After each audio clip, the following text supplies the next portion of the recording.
Hello, and in this CLD video we're going to be swooping in on some of the language levels to see how children develop their language over time. So we're going to be learning about Lexis and semantics, i.e. children's developing understanding of words and their meanings. In other videos we'll be looking at grammar, children's developing skills in morphology and syntax. Morphology meaning the endings that you put on the ends of words in order to make them grammatically standard, like putting ing on the end of a progressive verb, walking. That's morphology. And syntax, of course, means sentence construction, so putting words in the right order. So we'll be looking at grammar. We'll also be looking at discourse as well, so children's growing awareness of those conventional conversational features, those everyday patterns of everyday chat and talk that we adults take for granted, which a child has to observe and learn. We'll be thinking about pragmatics, how children build this repertoire of subtle, quite indirect meanings that adults infuriatingly use. And of course, we will be putting the fun into phonology, i.e. children's developing ability to articulate the 44 sounds of English. So now let's swoop in on Lexis and semantics and think about proto words.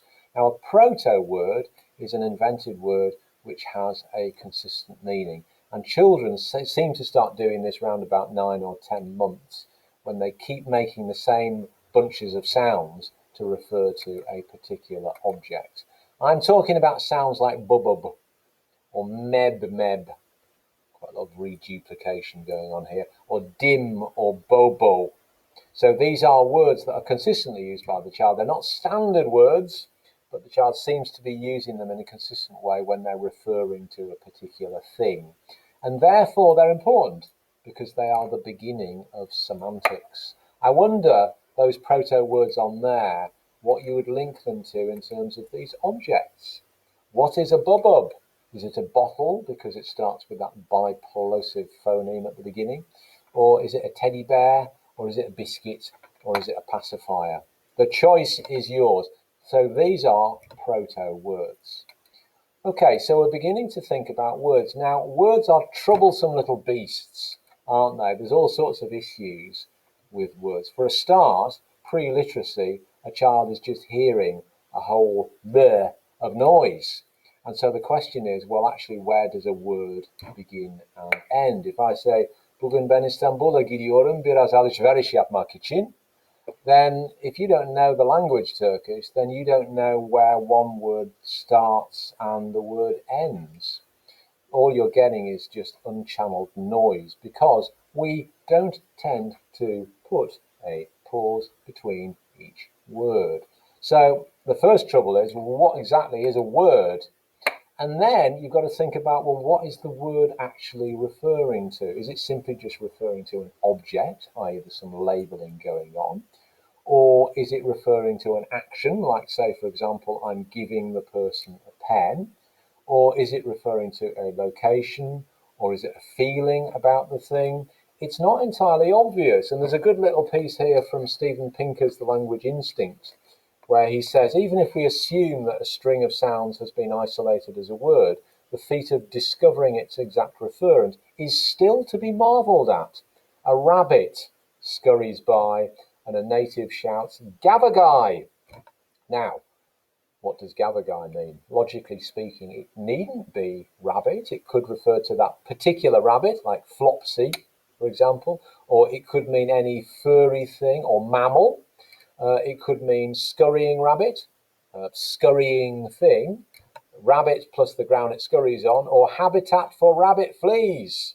It could mean the top half of the rabbit, or its rabbiteth, analogous to its reigneth. The point is that the baby has to select the correct referent for the word from an enormous range of possibilities. Trouble with words. Also, a word, at what point does it move from your passive vocabulary to your active vocabulary? So your passive vocabulary are words that you understand and recognize, but would never perhaps use in your everyday speech, which would be your active vocabulary. And then words, of course, don't necessarily just have single and changing meanings. quite often words are polysemous. They shift with context. Take a word like set, for example. I think it's the world record in English is the word set for the number of variant semantics that you've got on that particular word. So the idea of knowing and understanding and using words is not necessarily straightforward at all for children. Steven Pinker tells you all about it. That's the place to look for it. Linguistics as a window on the human mind. It's a really good video. So the point is, children acquire vocabulary almost miraculously quickly. It might be quite slow to begin with, like in the first year, year and a half, there may be just like 50 words, which are learned, as John Locke put it, by brute force. But by 2 years, like 6 months later, that's been expanded up to 300.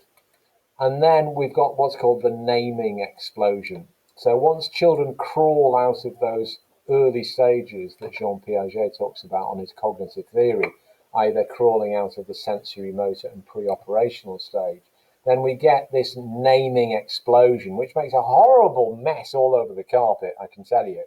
3,000 words your average child can say by the age of 5 years, and 4,000 words by the age of 7 years. So let's make the point again that a child's ability to understand words, i.e. their passive vocabulary, will always develop more quickly than their ability to use them, i.e. their active vocabulary. So as a case in point, your 18-month-old child can, let's say they can usually use 50 words, but they can probably understand at least 250. Okay. And this increase in vocabulary between 2 to 7 is so dramatic, and obviously these figures can only ever be an estimation. They completely depend on the context of the child. Every child is individual and different, and therefore it's very different to come up with kind of believable statistics on this. Okay, so let me give you a bunch of first words. Here are 2 children, and these, according to their parents, are the first 50 words that they uttered. We've got Daniel. Now, he's an American male. Have a look at these. Now, this data is quite old. It's from the 1980s, but have a look at those. And over here, we've got Sarah, who is also American, but female. Have a look at them. Now, you might want to have a go at categorizing them. So can you put 2, 3, 4, 5 words in a single category across the 2 bits of data? Let me give you some examples. We have quite a lot of reduplicated words here. I'm talking about woof woof and night night and pee and bye bye. So this seems to be a feature that children do. It's almost like they're playing with language in the same way as they play with their toys. These are called reduplications. So that would be one possible category of these words. Another word I would add to this are sort of media words, because we've got some words here which clearly have come from watching the telly. I'm talking about Ernie, for example, and I'm talking about Big Bird. So this is clearly is a 1980s child who's been watching a lot of Sesame Street. So these are just words that are picked up from the media. We also seem to have quite a lot of diminutive forms as well. Diminutive forms means it's got an E sound on the end. The child is not saying dog, they're saying doggy. They're not saying mum, they're saying mummy. So they tend to put that E diminutive form on the end. Maybe they're just doing that because that's what adults do when they talk child-directed speech. So maybe it's just a bit of mimicry that's going on. What it does demonstrate is that the children's language, the instinct isn't just to dumb down and be simple. Because if you were going to simplify everything as a child, then you wouldn't make something into a polysyllable rather than something that's monosyllabic. Okay. So there I've given you 3 possibility of categorizations. You're on your own now. I've said reduplication, media words, and diminutive forms. Stop the video there and see what other categories that you can come up with. Now, assuming that you have done that, let me throw at you some research. This is some research done quite recently by Saxton. And the table I'm going to show you below shows words in the vocabularies of children younger than 18 months. So we're talking about holophrastic children, children who are saying single words in order to mean whole sentences. And here they are, here are the categories. And lots of these are concrete nouns. So you've got food and drink, you have words to do with the family, you have words to do with animals, and quite often when children are speaking about animals, they do it in quite an anthropomorphic way, where they give kind of human attributes, or they assume that animals have human attributes. We have parts of the body, we have bits of clothing, we have vehicles. Clearly you're going to get toys, and then you've got a whole load of domestic familiar objects like bits of furniture or crockery and cutlery. And then you have simple monosyllabic actions like eat and go, which may take the form of prepositions like up and down. And then you've got descriptives like hot, cold, and all gone and dirty. So that's quite a nice list for you to remember of the sort of basic categories, according to Saxton, of these children that they collected data about. Catherine Nelson, who we mentioned quite a lot on this course, she did some research back in the 1970s where she identified 4 categories of the first words of children. And here are her categories for you to remember. We have naming things or people. We have actions or events. We have describing words or modifiers. And then finally, we have this category that she calls social words or personal words. So going back to the naming there, Catherine Nelson found that around about 60% of the first words were nouns, which kind of makes sense, doesn't it? Because it tends to be kind of like concrete nouns, things that you can touch and see that children are necessarily going to be referring to. Secondly, you've got verbs, so actions and events, even if they are prepositions like up and down. Thirdly, you've got these modifiers, they came third in the group.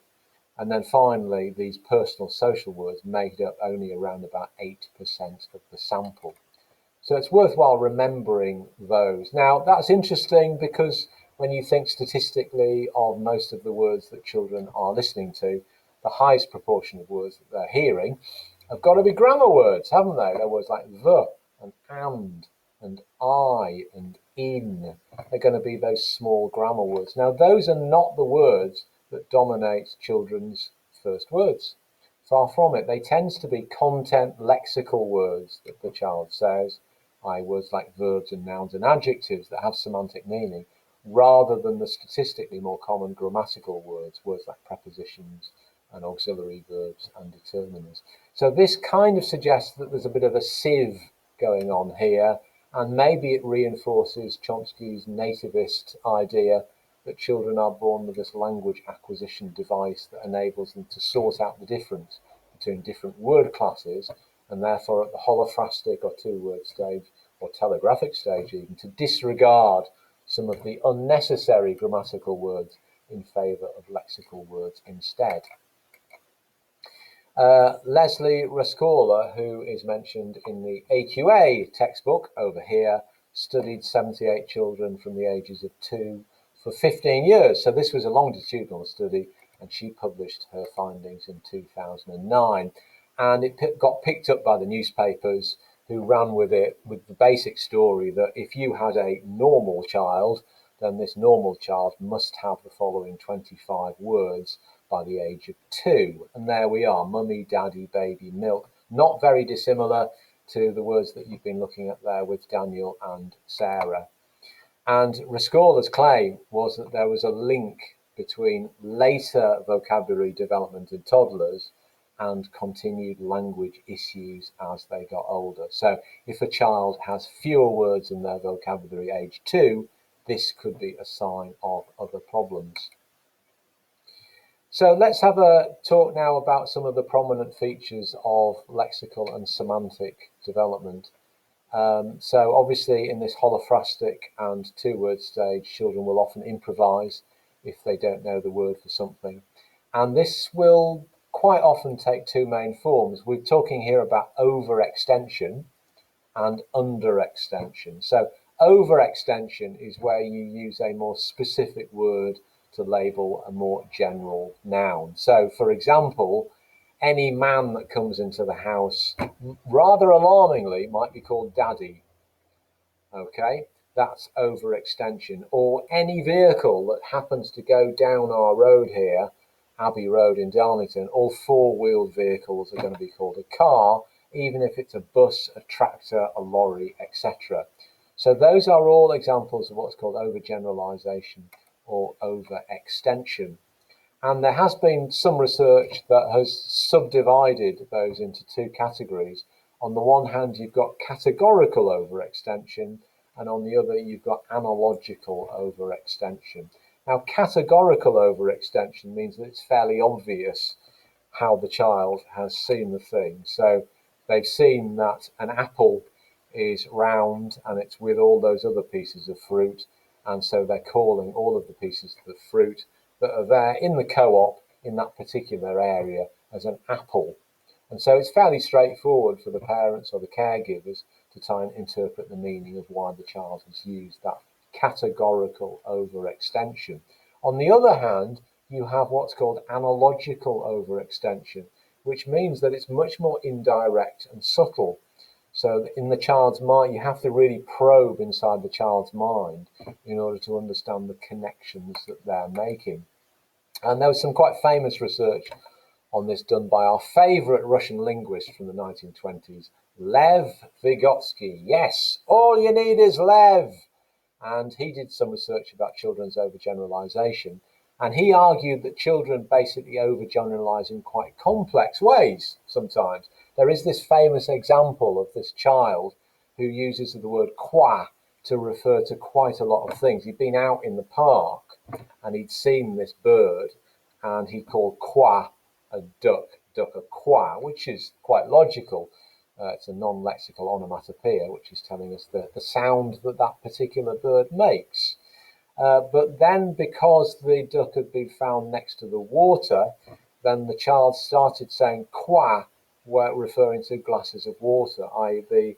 referring to the liquid in the glass, somehow put in mind for the child the water that was next to the duck.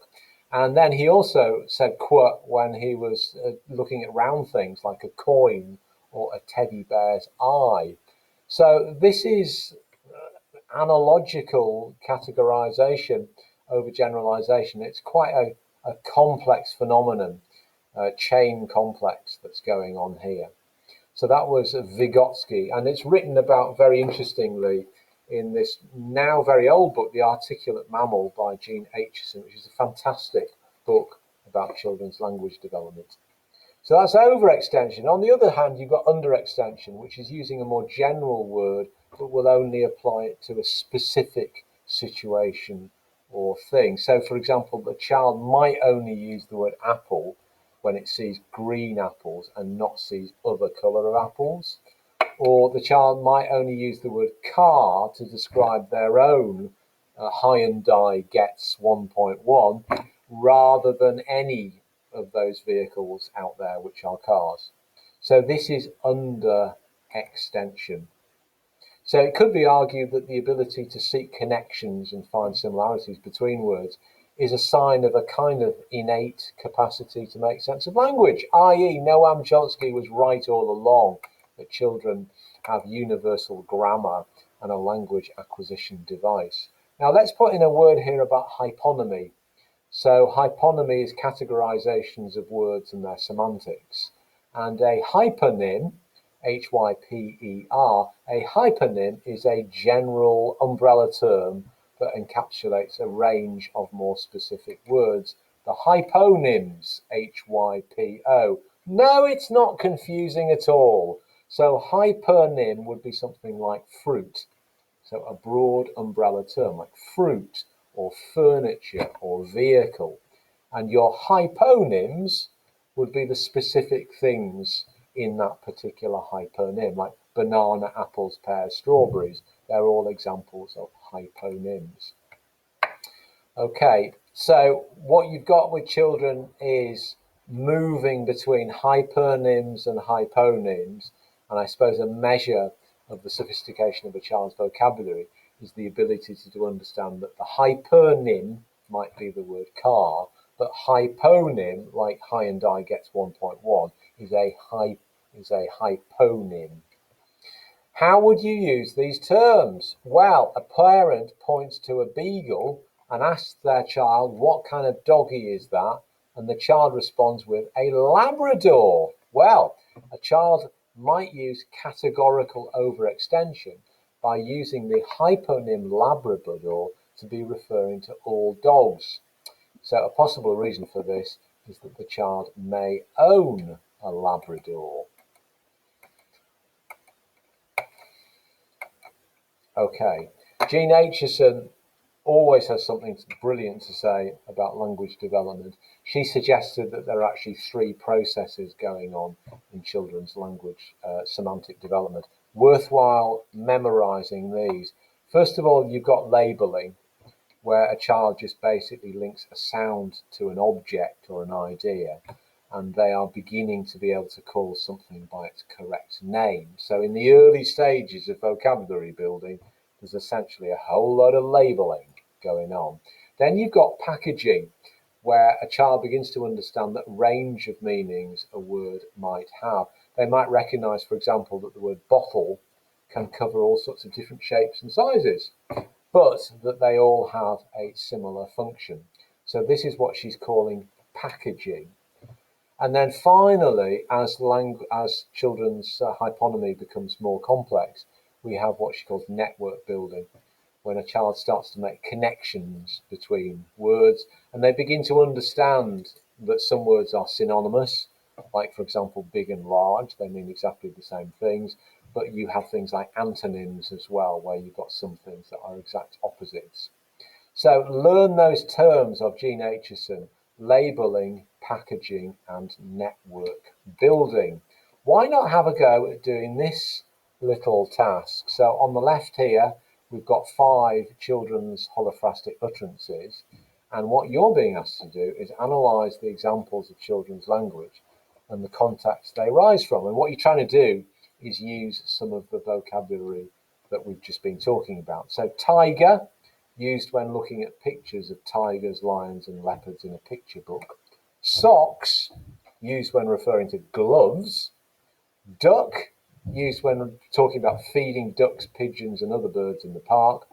Cat, used when pointing at the door where the cat normally waits. And then shoes, used when referring to their own pair of shoes, but not when talking about other types of shoes. Okay, so on tiger there, so they're reading the book and the child says tiger, and what that might be is categorical overextension. So you've got the hyponym tiger, this appears to be the term used, to refer to all similar animals within this category, because, you know, he's pointing to lions and zebras and all the rest of it. So he's using a specific hyponym, so that's categorical overextension. The second one, and this, remember, this is where the child is going about socks. So there are 2 alternatives. One is here that the child is making an analogical overextension. So they're using the hyponym and they're likening some property of the glove to that of the concept of a sock. And the other alternative is that it's kind of categorical overextension. So this hyponym sock is being used in place of a hypernym for all types of clothing. We've then got the one about duck. So we're saying, well, that could be categorical overextension. So the child might be using the hyponym duck to refer to all birds. And another point worth considering is the idea that the child, who's presumably in the holophrastic stage in all of these, has used duck as a kind of holophrase to refer to the whole process of going to the park and feeding the birds. So it might be quite complicated in the way that Lev Vygotsky was arguing. And then you've got cat. Remember, that was the one where the child was pointing to where the cat usually stands.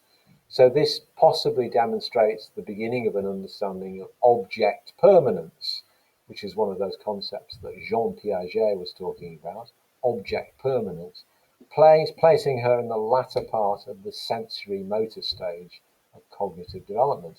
So she's using cat in a holophrase to refer to the place associated with the cat. This, I would say, is most definitely an analogical overextension.